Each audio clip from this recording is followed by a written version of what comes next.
ಬೆಂಗಳೂರಿನ ಅರಮನೆ ಮೈದಾನದ ತ್ರಿಪುರಾ ವಾಸಿನಿಯಲ್ಲಿ 3 ದಿನಗಳ ಕಾಲ ಅಂತಾರಾಷ್ಟ್ರೀಯ ವ್ಯಾಪಾರ ಮೇಳ ಜರುಗಿತು. ಈ ಕಾರ್ಯಕ್ರಮವನ್ನು ಸಿಎಂ ಸಿದ್ದರಾಮಯ್ಯ ಅವರು ಉದ್ಘಾಟಿಸಿದರು. ಇನ್ನು ಈ ಬಾರಿಯ ವ್ಯಾಪಾರ ಮೇಳದಲ್ಲಿ ರೈತರ ಉತ್ಪನ್ನವಾಗಿರುವಂತಹ 100% ನೈಸರ್ಗಿಕವಾದ ನೀರಾಸಿಪ್ ಪಾನೀಯಕ್ಕೆ ಜನರಿಂದ ಅಭೂತಪೂರ್ವ ಬೆಂಬಲ ವ್ಯಕ್ತವಾಯಿತು.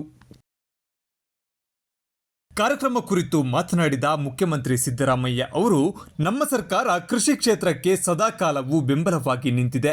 ಕೃಷಿಯನ್ನು ಲಾಭದಾಯಕವಾಗಿಸಲು ಮತ್ತು ಕೃಷಿಕರ ಸಬಲೀಕರಣವನ್ನು ಸಾಧಿಸಲು ಸರ್ಕಾರ ಹೆಚ್ಚಿನ ಒತ್ತು ನೀಡುತ್ತಿದೆ ಎಂದು ಹೇಳಿದರು.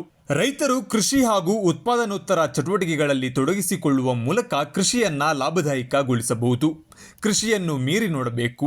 ರೈತರು ಉದ್ಯಮಿಗಳಾಗಬೇಕು. ಉತ್ಪನ್ನಗಳನ್ನು ಬೆಳೆಯುವ ಜೊತೆಗೆ ಸಂಗ್ರಹಣೆ, ಸಂಸ್ಕರಣೆ, ಪ್ಯಾಕೇಜಿಂಗ್, ಮಾರುಕಟ್ಟೆ, ಕೃಷಿ ಕ್ಷೇತ್ರದಲ್ಲಿ ಹೆಚ್ಚಿನ ಸಂಖ್ಯೆಯಲ್ಲಿ ಮಹಿಳೆಯರು ತೊಡಗಿಕೊಳ್ಳುವುದು ಅಗತ್ಯ. ಇಂದಿನ ಪ್ರಶಸ್ತಿಗೆ ಭಾಜನರಾದ ಮಹಿಳಾ ಕೃಷಿಕರ ಸಾಧನೆ ಸ್ಫೂರ್ತಿದಾಯಕವಾಗಿದೆ ಎಂದು ಹೇಳಿದರು. ವ್ಯಾಪಾರ ಮೇಳದಲ್ಲಿ ನೀರಾಸಿಪ್ ಪಾನೀಯ ಸವಿದ ಜನರಿಂದ ಉತ್ತಮ ಸ್ಪಂದನೆ ದೊರಕಿತ್ತು. ಇದರ ಜೊತೆಗೆ ನೀರಾಸಿಪ್ ಪಾನೀಯ ಮಾರಾಟ ಮಾಡಲು ಇಚ್ಛಿಸುವವರಿಗೆ ಫ್ರಾಂಚೈಸಿ ಕೂಡ ನೀಡಲಾಯಿತು. ನೀವು ಏನಾದರೂ ನೀರಾಸಿಪ್ ಪಾನೀಯ ಫ್ರಾಂಚೈಸಿ ಪಡೆಯಲು ಬಯಸಿದರೆ 9535823505 ನಂಬರಿಗೆ ಕರೆ ಮಾಡುವ ಮೂಲಕ ಫ್ರಾಂಚೈಸಿ ಪಡೆದುಕೊಳ್ಳಬಹುದು. ಧನ್ಯವಾದಗಳು.